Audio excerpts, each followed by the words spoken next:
Sure. Thank you very much, Gabby. Oh, got it. Okay. Thank you, guys. And welcome to everyone. I wish I could see everyone. I'm going to change my view so I can see everyone. Ami and I have been in your position in the past for several years. We've been working with individual students on their college applications, the process of getting scholarships and deciding what schools to go to.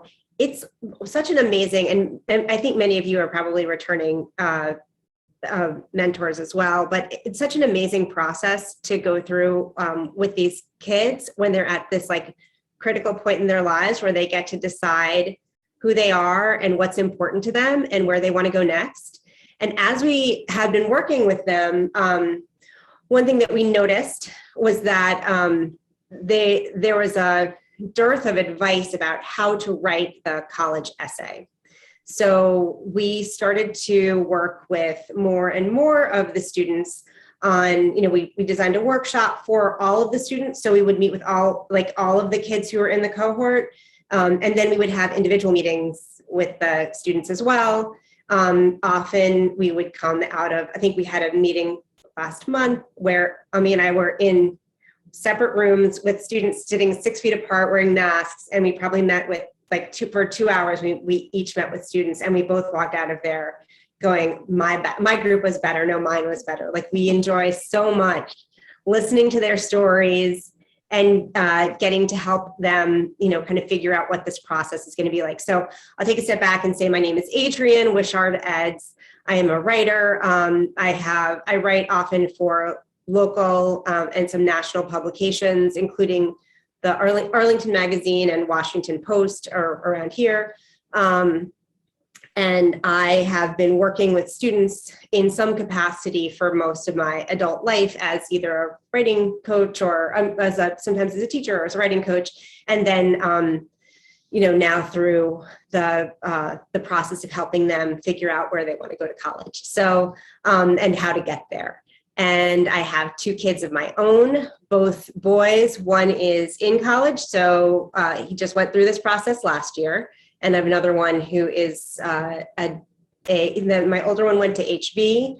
My younger one is at W&L. And I've worked with kids from, we have worked with kids from California to China, many around here at all of the public schools and several of the private schools. So we're really well acquainted with how things work at the different schools. And I want to pass it back to you, Ami, so you can give a little intro too. Sure, yeah.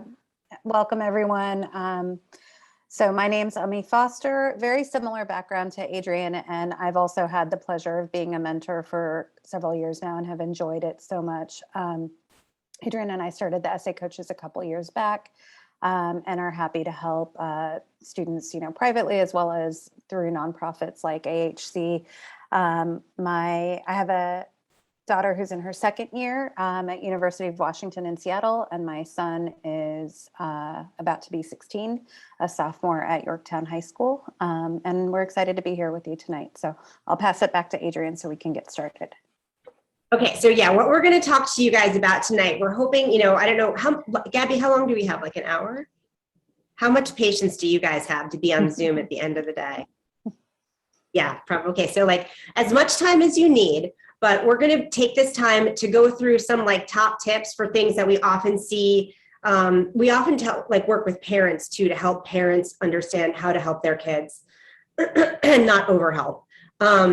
So we're going to talk to you about how you can work with your students, but we'll also answer questions along the way. So listen, pop up any questions you have in the chat. This is very informal. So just pop anything up in the chat or, raise a hand and we'll address the question as is. Is anyone here, has anyone gone through this process before with kids of their own or kids that they've worked with? Kids that they've mentored? Everyone's I've new gone to the through it with my process. son, Okay. but not as a mentor. Oh, Okay. Okay. So you went through it with your son. Did your son let you look at his essays? Yes, he did. Okay, cool. You're one of the lucky ones.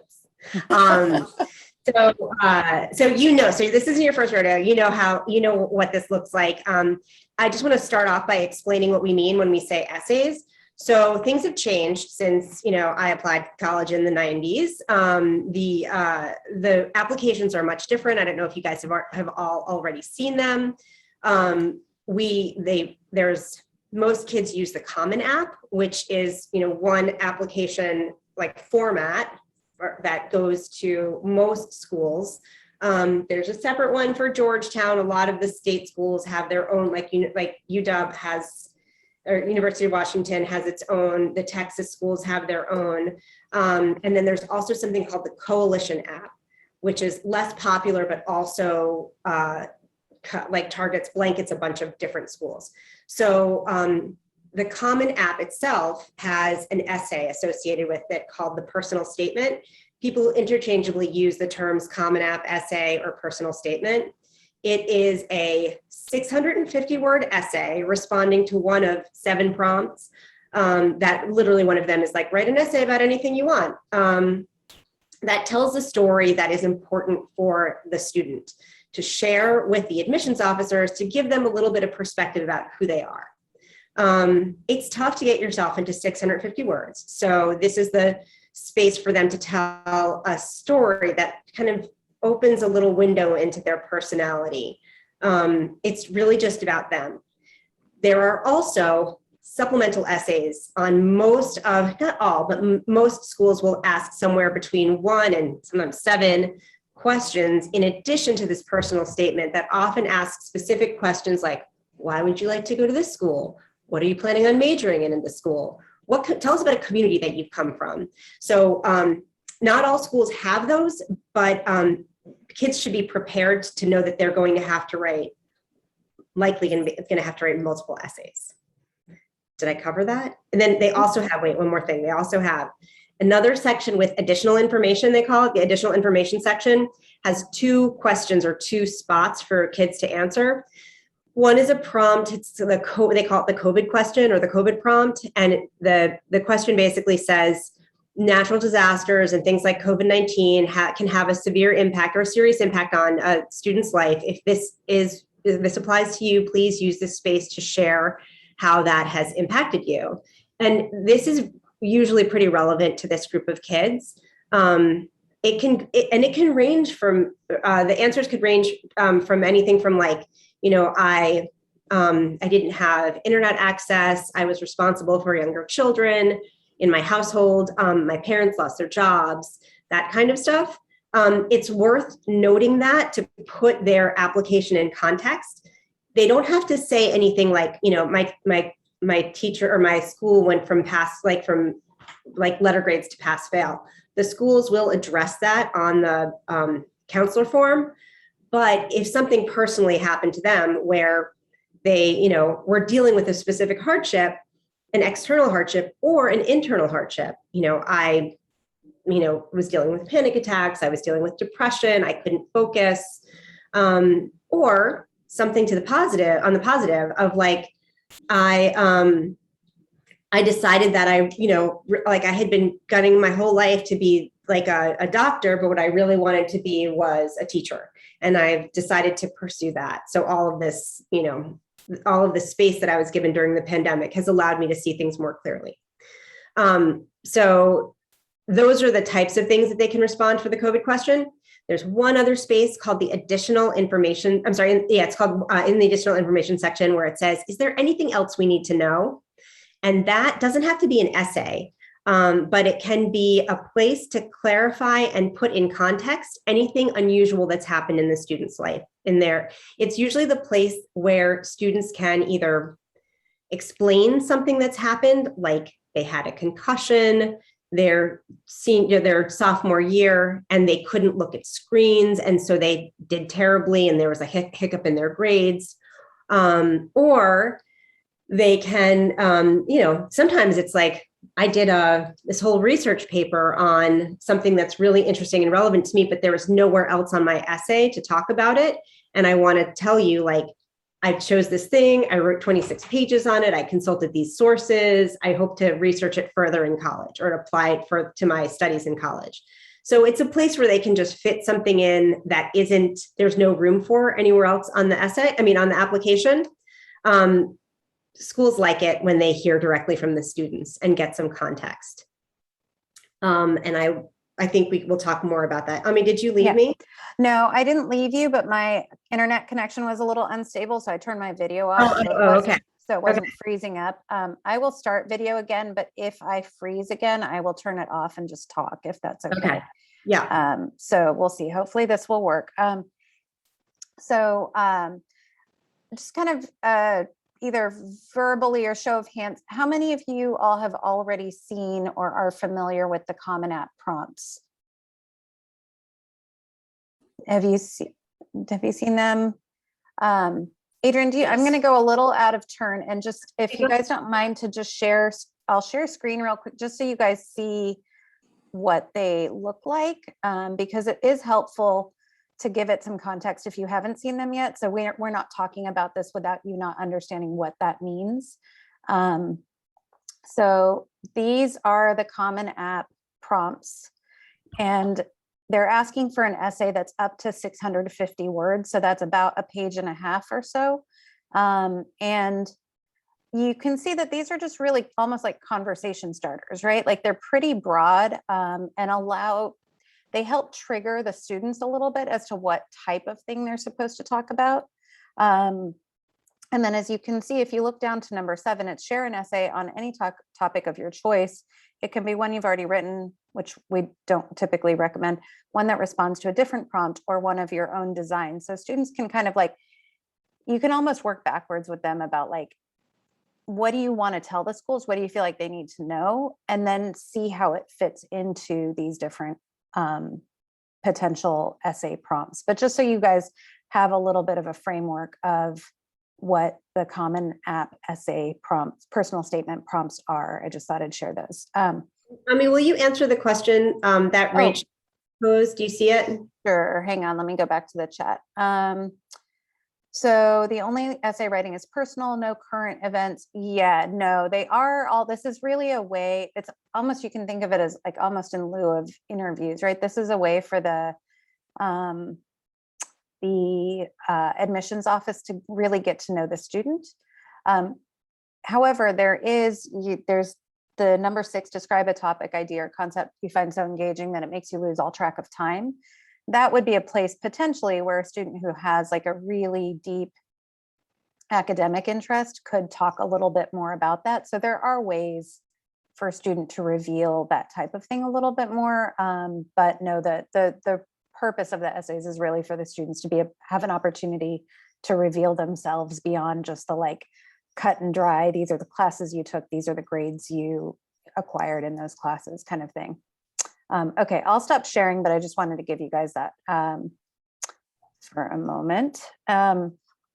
So one of the ways you can help your students is, sometimes kids get really overwhelmed by juggling all of these different things. And so you can help them by just helping them get organized, right? Let's get all of your essay questions into a Google Sheets or an Excel spreadsheet, and let's make sure you know the word count for each of them. And then once you've written those out, you can say, oh, which ones are similar? Which ones could you actually address with the same story? Where could that might help guide which essay they tackle first, because they could repurpose that for multiple. So seeing it all together really helps them not feel so at loose ends about what assignments are in front of them. And it can be a little overwhelming to see it that way, but it also makes it so much more manageable for them to then be able to check off okay, this one's done.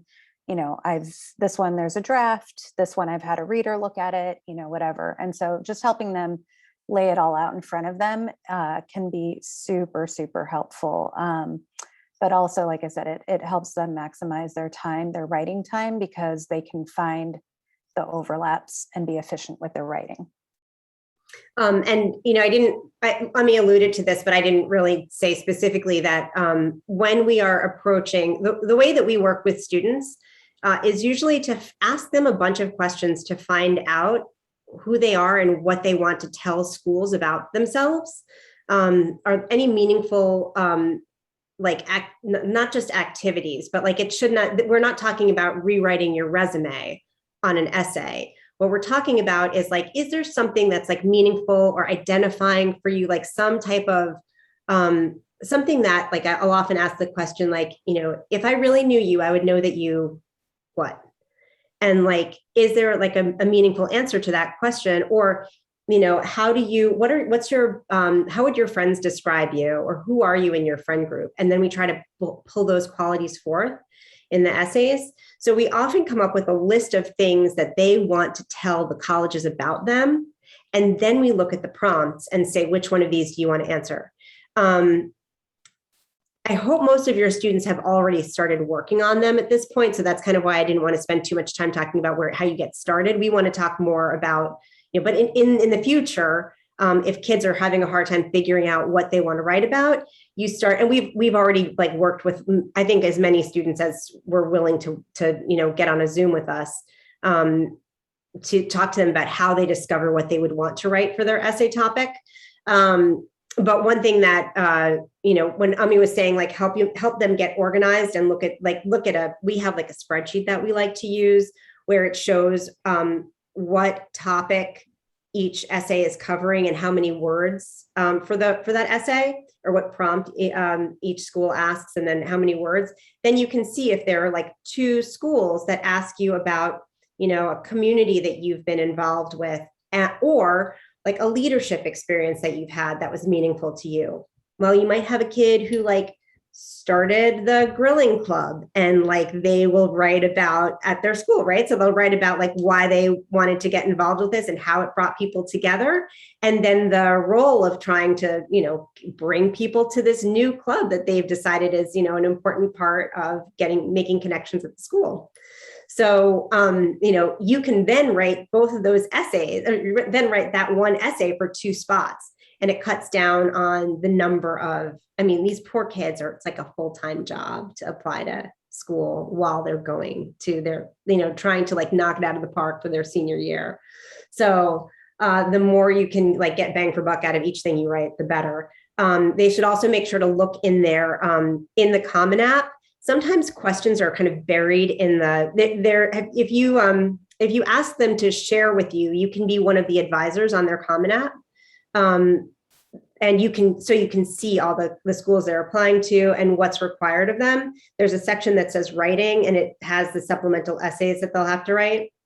But sometimes there's a question that's almost an essay, or like, a long format answer that's buried somewhere in there. So just have them double check everywhere to make sure that they know what schools are asking of them. Like sometimes, like, I don't know, I'm trying to think of like a school that does, I know Brown has done this, Amherst does it. Do you know of any other ones off the top of your head, Ami? Yeah, there are some that if they ask for what your intended major is, that might also reveal a question. So it does kind of come up sometimes if you're asked to identify your particular major for the school.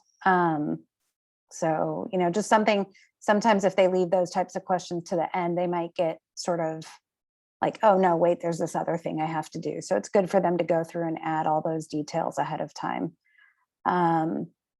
So, we talked about the overlapping topics, but when students use that strategy, they need to be super, super careful that they're not leaving the name of one school in the other, that all the details, that there's really careful editing that needs to be happening in that process. So there is, if you do that, that's great. And that does help with your efficiency, but you also, if you are needing to twist it a little bit to address this other prompt, it is important that they're very thoughtful about that. So, that is a place where it does help them be more efficient, but they also then have to be more careful to make sure that they're really aligning their essay with each particular school. You can also advise kids to be really good with their naming conventions. A lot of times students will just like name every document essay, college essay. And so the more information in their in their naming, and the more thorough those are, the better, the more likely it is that they won't lose track of something or make multiple versions of the same document, be confused about what to paste back into their Common App. So, And we recommend that, what Ami was saying, like we recommend that they write in a Google Doc or somewhere else or whatever, but usually it's Google Doc, and then they cut and paste it into the fields in the Common App. They don't just write in the Common App because you don't have control over what happens to the Common App. Whereas you can control your Google Doc and then just make sure that nothing happens to it. But go ahead. Yeah. So yeah, just, when students are writing essays that apply to multiple schools, just make sure they're really, really careful about editing carefully and making sure that they're submitting the right one to the right school. Anyone have any questions yet? Yeah. Rick. Yeah, what are your suggestions when working with number one, high school students, particularly high school students that are English as a second language, when it comes to helping them edit? How far do you go? I mean, obviously you can correct some commas and plural words and so forth, but how far do you suggest you go in helping them edit? I mean, if you get an essay that's just not too good, I don't want to rewrite it in my words because it will sound like my words. On the other hand, I don't want an essay to go through that's got a lot of mistakes or a lot of vocabulary errors, wrong words, wrong verbs, tenses, and so forth. Where's and this is even if you're helping your child, where's the cutoff? I mean, how far do you go? And I've worked. Oh, Rick, this is the question. This is the question. How far do you go? 40 or so students in various capacities and writing essays, and I thought, yeah, should I rewrite this, or do I let it go at 75%? Or what do you do? What advice? Ami and I discuss this on a daily basis. This is really kind of like you've gone too far. Like when it's the kind of thing where you've gone too far, but like you have to kind of practice how and get to know the student, because some students will take your suggestions verbatim and just regurgitate them into the essay. And you don't want them to be your words, like you're saying, you want it to be their words. So how do you help them get to the spot where, and I mean, I'm going to jump around a little bit here, but we like to give feedback whether it's kids who speak English as a first language, as a second language, whatever. We start with these 3 comments. And we also tell them to ask for feedback with these 3 parameters. First, we tell them what we like about the essay. I love that you had this, vivid imagery, and the way that you talked about this thing up here, I could really feel like felt like I was sitting next to you when this thing happened. Like you did such a great job of using specific language to pull the reader in to have that feeling along with you. Then I say, this is what I have questions about. So this is what I liked. This is what I have questions about. Like, I don't really understand, like, did this really happen, or was that an imagined scenario? And if it was imagined, like if it was real, then can you explain the context in which it happened? Because I'm still not exactly sure. And so where I'm confused about things, I ask for, like, what did you mean when you used this word? What were you trying to say? And then you kind of can pull forth a different word or a different, set of words to get them to say what it is that they were going for. And then you can say, oh, well, what the word you picked has a negative connotation, but maybe what you want to say is something with a more positive connotation. So that's, what I had questions about. And then what I would like to see more of. When you read the whole essay and you feel like you're not exactly sure what the point was or why it mattered to them. A lot of times what happens is kids write about something that happened to them, but they don't write about what they did with what happened to them. They don't write about why it mattered. So I ask them, like, what I want to see more of is why this was important to you. Like, can you talk about why this is the one incident that, like, you were thinking about, like you kept thinking about, why was it meaningful to you? It's okay to write about, like, we all have stuff happen, good and bad, internal and external. Like, we get this great thing or we get this terrible thing. But the thing that's important, and this is also, by the way, the great equalizer among all socioeconomic classes, you all get stuff that happens to you, but what do you do with what happens to you? And you don't have to have something tragic happen to you to have something meaningful come out of it. And just because you have something really great happen to you, it doesn't mean that you can't make it like part of who you are as a person. You know, you can grow up in whatever environment you're in, and it just, what you do with that is speaks more to who you are as a person. And, you know, obviously we're not talking about, we want to, you know, not talk about privilege or it's worth it. I mean, it's fair to say, you know, I had this difficult situation, but then talk about what happened after that and how you've, you know, worked to get past it or change it for somebody else or whatever the situation is. But when specifically what you're talking about, when you have a student who has English as a second language, I'm working with a student right now who's trilingual, and he kept using these terms that I was like, it was funny because the syntax that he was using, really bright kid, but the syntax that he was using made it sound like he didn't know how to write. He was writing about something like the cheesy smell of something. And I was like, in English, that means like bad, like cheesy means bad, but he meant like the smell of the cheese cooking. So he was like, oh, right. I didn't want to change what he wrote too much other than it drawing his attention to those, like the nuances of those words. But Ami suggested that I have him slip somewhere into his essay that he speaks 3 different languages and he thinks in 2 different languages. And I thought, which was a great suggestion, because then it lets the admissions officers know that this is a kid who's like toggling back and forth between 2 different types of construction, right? Like language construction. So, you know, the admissions officers will say, we're used to 17-year-old voices. We know what 17-year-olds sound like or 18-year-olds sound like. But I think that they'll also recognize when they're reading something from somebody for whom English is not their first language. So you can grain of salt that whole thing. I'm sorry, you've got to have more things to say about this. Yeah, so I'll just add, you know, a good reminder for anybody who's working with students is this knowledge, and you have to like know it really deeply and truly, and you have to convey it to your students really deeply and truly, which is they're the foremost expert in their story, and them telling their story in their voice is what the colleges want to hear. And so, you know, it is far better for the student to tell their own story, unpolished as it may be, and let the chips fall where they may in terms of admission. And our role is not to put you know, we can talk to the students, and sometimes even what you'll get a lot, and I think this is true for a lot of the students that you'll be working with, is they're able to tell their story a lot better than they're able to write their story. So sometimes what you'll have is a student who, in conversation, they're telling you, and it's great, and then they go to type it, and they sort of like get panicked at that, like the cursor in the blank page, and then their language becomes very stilted.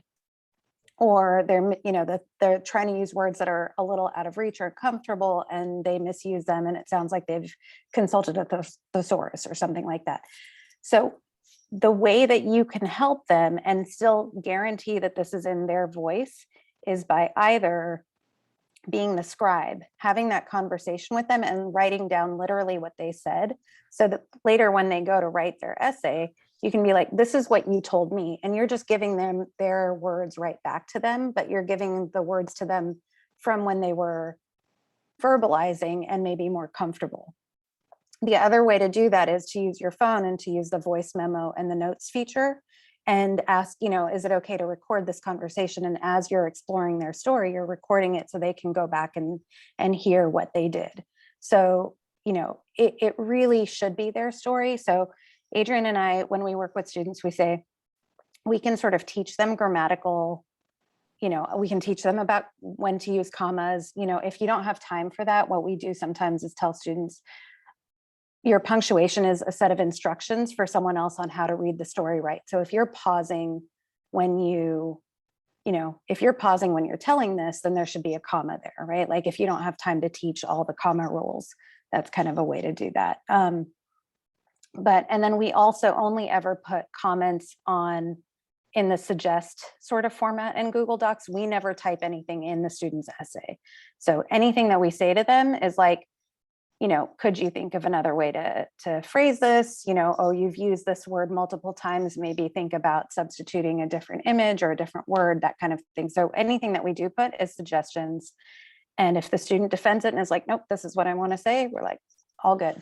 So that's kind of some other thoughts. That was a great question. Mm-hmm. Are there other questions? All right. Shall we, Adrian, was there anything more you wanted to say about that? Yeah, just that I don't mind teaching them grammar and punctuation. I will do a little bit of that. I mean, it's kind of like, I think that's totally fair. Mhm. I noticed, by the way, students using Grammarly. I think Mhm.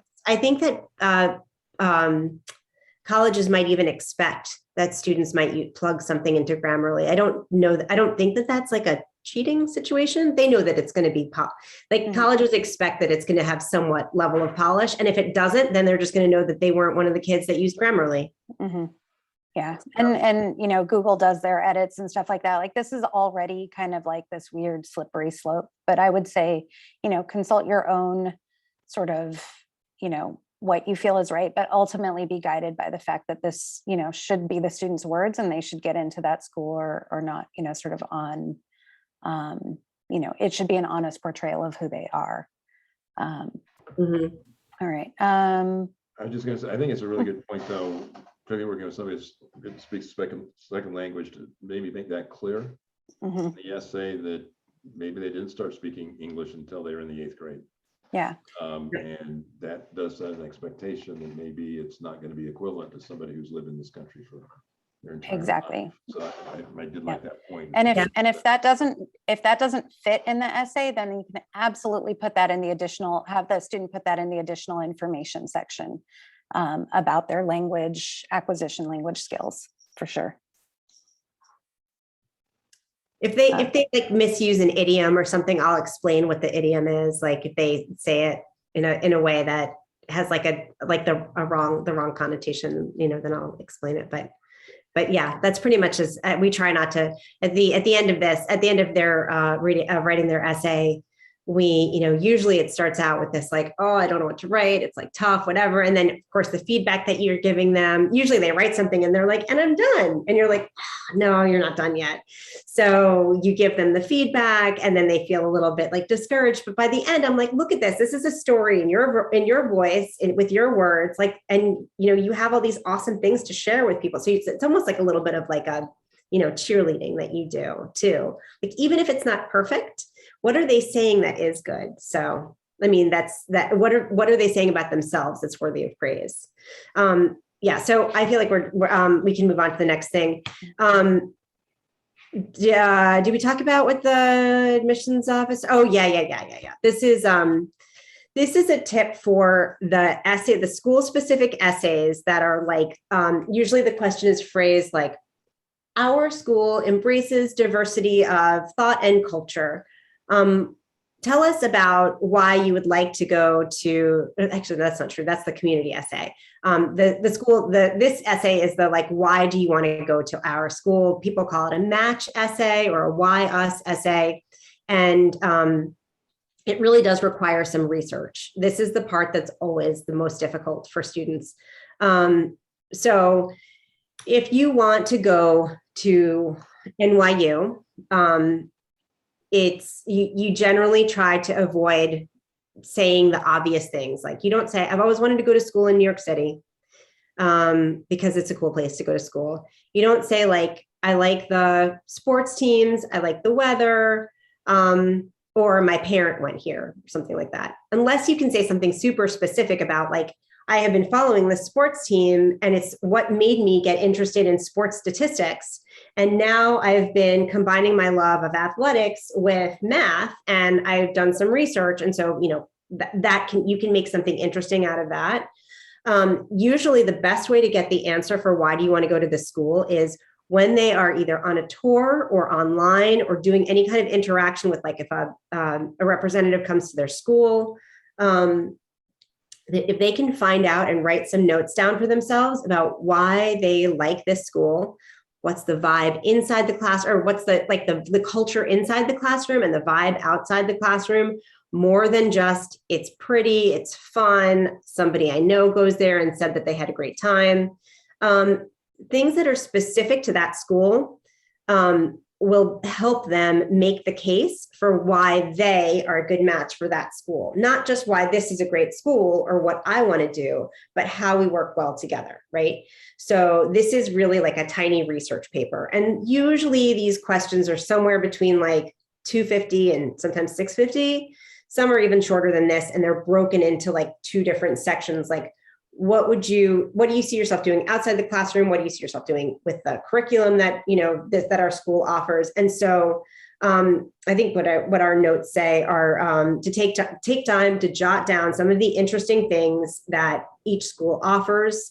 What would they be excited about if they went there? What made it stand out to them? And then they can know what they want to say. And if they can be specific about like the sports statistics example that I was just talking about, and then they can name a professor who is maybe doing something really interesting with sports statistics, or a research opportunity that's available to them at that school, or like an exchange program or a co-op program, or even if it's in New York City, I always say, like, don't talk about the location as being the reason that you want to go to the school, unless there's something about the location that ties in directly to the culture and education at the school.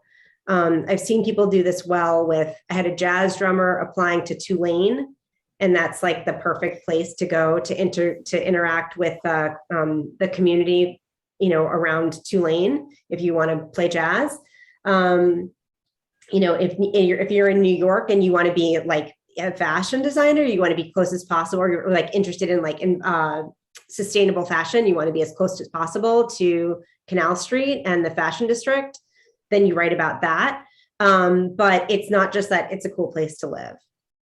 So those, and at this stage in the game, kids are probably not touring a lot of schools. So you may have to ask them questions like, what did you like about going there? Tell me, like, what do you think you might major in? Like, if this is something that you'd major in, let's look at the course catalog. What classes do they offer? Have you read any books that maybe any of these professors have written? See if you can find something specific. You got to do come up with a list of like 10 things that seem cool about the school.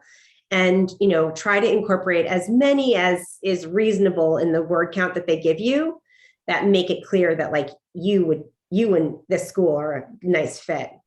And the litmus test for whether or not they've done a good job with this is to take the name of the school, remove it, and then substitute it with another school that's nearby.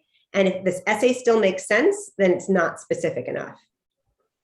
It has to only make sense for the school whose name you're intending it for. But this is off. I often talk to the kids about thinking about their writing as like Lego bricks. So like they might write something about, their interest in sports statistics for, one specific college. They can still use their interest in sports statistics for another college. They just have to talk about that school's sports and math departments, or engineering, or whatever it is that they're going to, work with. So you can use parts of what you write and then repurpose it. But again, this is where you have to be really careful about remembering to replace all of the relevant details. But yeah, you can kind of follow a format. Did I cover that, Ami? Yeah, I mean, we have a couple, I'll just add a couple small things if you're helping students with this particular essay. Another thing that you can encourage them to do is follow the school on social media, or think about what clubs they would join if they went there. And so that way they can speak specifically and say, if I were attending Virginia Tech, I would join the Hillel Club, or whatever the example is of a specific thing that they're interested in high school that they might continue to pursue in college. And if they can name that particularly, then that's great. Or if they play ultimate frisbee or a sport here, that they would be interested in maybe joining that team, and perhaps they can follow that team on Instagram and have something, mention the name of the team or something like that. So again, it's just, if we step back for a minute, the reason why the schools ask this question in the first place is because they're trying to suss out whether, if they say yes to the student, is the student likely to say yes back to them. So all of what the kid is trying to do here is demonstrate an authentic interest in the school, such that the school feels confident that if I say yes to them, they'll say yes back to me. And so that is part of the purpose of this question, is to identify the students who have a genuine interest in the school, as opposed to the ones who are just like, oh, well, I needed another school that was in my range, right? So that's a way to think about this a little bit from the back end. And it helps get the students excited too about, like, you know, when Ami and I are working with kids, we say, like, we want them to come up with a roster of, like, we used to say, like 6 to 10 schools with a range of acceptance rates where they would be excited to go to school. So, you know, there are some schools, like, you know, Harvard has like a 5% acceptance rate, or maybe even like 3% after last year. Like, it's just stupid, right? But it doesn't mean that you don't deserve to go there. It just means that it's got a low percentage chance of acceptance.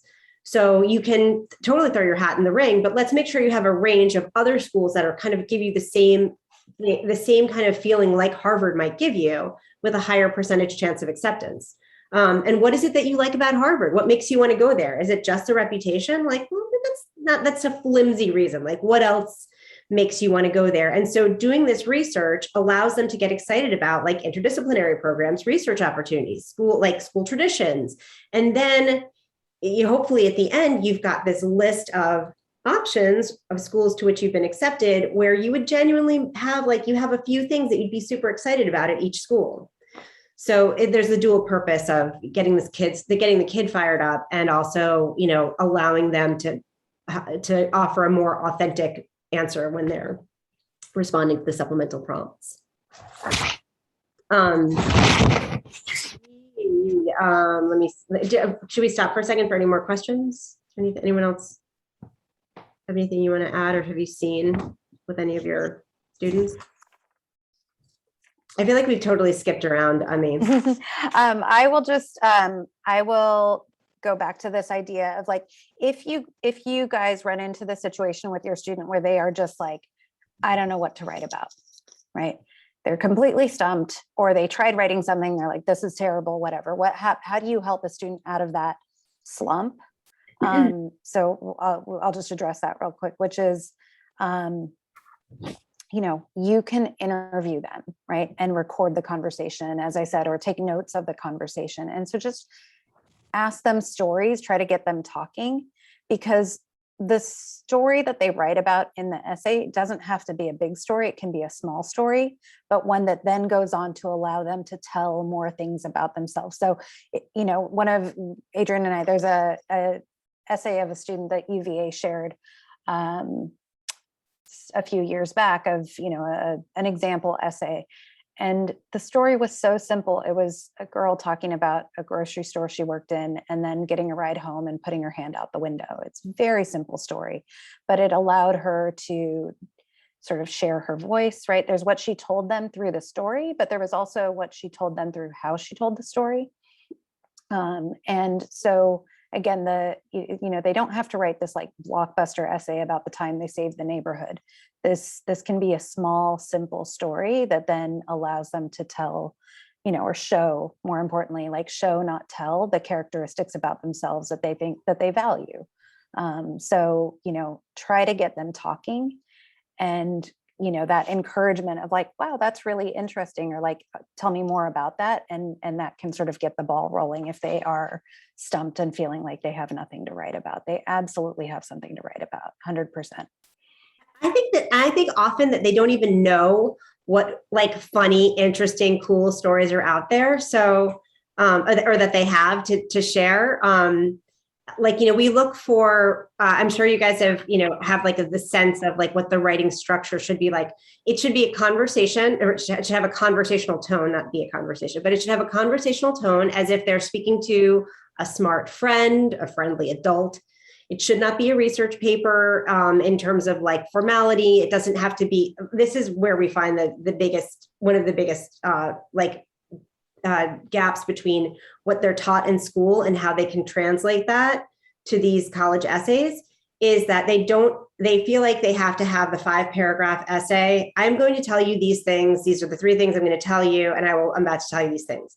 First is the first thing. And these are all the parts of the first thing. And then in conclusion, I've told you the things. Like, that is not what we want to see. No one wants to read that. It does not have to be that essay. I often will, talk to a kid about some kind of a story, and then they'll tell me something. You just like ask, like you kind of like pull the thread and ask a bunch of questions. And then you can hear when they light up about something that they feel like excited about, or like I can't even, like I'm thinking of this story that I want to share and I can't because I know I'm going to start laughing so hard. But this kid is Brazilian, and he was sharing with this anecdote, this fable that he was writing about his Brazilian culture, and he was talking about Saci, who's this Brazilian like character, and all of the different traits of Saci like literally were making me cry. Like he was telling me they're so funny, but he didn't know how funny it was because it's just, I shared it with Ami earlier today, and she's like, yeah, it's kind of like talking about Santa Claus. Everyone knows Santa Claus. But if you don't know who Saci is, it's very entertaining to learn about what this, do you know what Saci is, Anna? Or are you like, because you're nodding. Oh, okay. Like it was maybe I'm saying the name wrong, but it was totally hysterical. I was like, you can open your story with this like character, and then you like tell the story of Saci and what you were doing and why you were sharing the story, and then go back and explain what was happening and why how Saci came into your life. So we often tell them they can start at the most interesting part of their story. They can, it doesn't have to start at the beginning. It doesn't have to be a linear essay. It's often, what's the most entertaining part? You can just throw anything out there and then back up and explain it, because that's really what engages somebody and makes them want to read the next paragraph. And it doesn't have to be summarized with the moral of the story is this. Like, don't worry about that, and actually don't do it, because it's more interesting to hear. I always ask kids to put it in their voice rather than saying like, that's when I realized that if you work hard enough, you get what you need or whatever. And I'm like, that's no one wants to hear that. Like, that's just a random thing. Tell me about the time that you realized, like, that's how I realized when I really put my mind to something. I may have experienced these hardships, but I was able to whatever. So just try to keep it in first person rather than say you, or the worst is one. When one does this, then one realizes that. Like, don't use that pronoun. They can also, they can also go too far in the other direction where they write like it's a diary entry or a confessional. The kind of rule of thumb is it should give an insight into something that's important to you and why it's important to you. It should feel like an important story to tell, and then you should talk about why it's important. But you can keep some things to yourself. Like, you don't have to disclose every gory detail. It doesn't have to be every single thing out on the page. You can write those words, but just save some of them for you and just share the 650 appropriate words with the college. So, it shouldn't be a red flag. There should be nothing in there that you share that doesn't provide context that could be alarming. What's the so Anna, that was a great question about hooks or effective intros. So, I think that speaks to what Adrian was just saying about starting in the middle of the story, right? Like, sometimes if you think about books or movies that you might like, or that, they just get you right into the mix. So that's definitely an effective way to start a story, and then kind of work backwards and sort of do the big picture.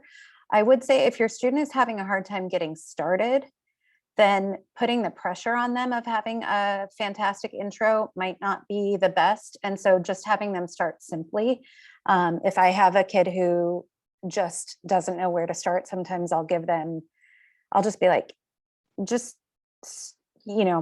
going to give you 5 minutes to start writing. And I set a timer. I give them 5 minutes, and this process that they have been dreading and avoiding, they're just forced to start writing. It's amazing sometimes what can happen in 5 minutes, or it reveals that they want the story to go a different way or whatever. So, the analogy I give kids all the time is like, this piece, until you hit submit, this piece is wet clay. You can keep reshaping it. You can keep remolding it. And it is wet clay. Nothing that you write down is permanent. They're not going to see any of your drafts. And so even if initially you start with an intro that's sort of very straightforward, you can always come back in and think about how you might want to introduce it that makes it a little bit more engaging. And even if they've gotten their whole essay written, and because you probably are getting more kids at this stage that have already finished writing their essay, you can always suggest to them to pull out, like sometimes I'll say, what was your favorite part of the story to write? And maybe you pull that up top and then see if you can explain, see if you can go back instead of it being procedural or linear, start with your favorite, like even if once the story is written, you can like Ami was saying, it's wet clay, you can still reshape it. I don't know that I've ever had a student come to me the first time and nail it. I don't think that's ever happened. Mm-hmm. Never. Yeah. I've had somebody come the second time. That was amazing. But the kids need to know that not only are revisions expected, but revisions are good. Like it helps. I use the term like clearing your throat. I have one of my editors use that with me. Like sometimes you're just clearing your throat. You just write down, you're writing stuff that you need to like get off the top of your head just to like get all these thoughts out of the way. And then you get to the important part. And yeah. I'll say one more thing, which is if you as the mentor are reading an essay where you're feeling like, your student's given it to you to look over and you're feeling like there's a lot of excess baggage in it or wording that's not important, or it's not telling an important story. Adrian and I have a couple of tricks for that, which, one is to just at the end, ask the kid, so what? So like, what is this about? Like, what's the important piece? What's your summary? Or what do you think the reader, the admissions officer is going to say, how are they going to answer the question of like, Rachel is the kind of person who X, what's their answer to that? Or how do they fill in the blanks of that sentence after having read the student's essay, right? Having read Rachel's essay. And so the answer to that should be what the student wants it to be. And if it's not what the student wants it to be, then they need to tell that story in such a way that that is the takeaway of the admissions officer, right? There should be a so what, there should be a, okay, what do I know about this kid now? Okay, I know this kid is resourceful, has integrity, and is, just never quits, right? Like, is that what the story is telling me? What are the characteristics that the student is revealing? What's the so what? What is the X is the type of person who? And if that doesn't come through in the essay, then they need to trade out some of the details that they have in the essay for other details that matter more. And another analogy that I use with kids is kind of like, think of the 650 words as $650. Was that a good use of, was that sentence a good use of $12? Right? Like, was that sentence serving your essay? Was it doing something? What was its purpose? What was it was it helping to give details so the reader could feel like they were there with you? Was it revealing something important? Was it showing them that you're funny or that you're very observant or sensitive, right? What is each line or each, kind of piece of the essay doing? What purpose is it serving? And so that's a way to help you take a student who's written an essay that maybe doesn't feel meaningful enough. And then you can start trading pieces of it out into pieces that are more meaningful. I got a practical question. Who is actually reading these essays when they go to a university, particularly a university that is accepting or has thousands, if not even 10,000 applications? Who is reading them, and how much time are they spending with them? Because I know when you apply for a job these days, your cover letter and your resume goes through a machine and it looks for some words. And then they take 100 resumes based on that, trying to narrow them down to 10 or 20 that maybe people read. So how much time at these major universities are they spending with these essays? And who is it that's actually reading them? I mean, that's a lot of work. I think that is a school-specific answer. Lots of schools will say that they review essays holistically, or they review applications holistically, which means that they look at your grades in context, they look at your essays in context. They're not just looking for numbers and letters that meet a criteria or quota. They want to know about who you are. So, as much as it's a mysterious process, there's like the great Oz behind all of these the doors of these admissions offices. But if you're really interested in this, one person who's been pretty transparent is at UVA. Her name is Janine Lalonde, and you can follow her online at she writes a blog called, I think it's like Notes from Peabody, but then she also has an Instagram presence and a TikTok presence, because that's where kids get their information. As I think it's at UVA Dean J. And she talks about how what they're looking for when they read. What usually happens is, or what I often hear people say, admissions officers say, is that one person there's like a first reader and a second reader. They make notes and then they, scan it and then they pass it to the second reader who does the same thing. I think usually the second reader is the more seasoned of the two. It's different depending on the school, like Penn State probably spends maybe less time on it. I don't know if they care maybe more about the bigger, like the easier, more digestible things that you can use to divide the applications.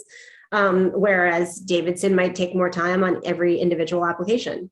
But I don't think it's like a buzzword type scenario. If you go to the admissions like websites, or if you listen to them talk about it, there's a lot of redundancy. Everyone says we're holistic, we read the whole thing, whatever.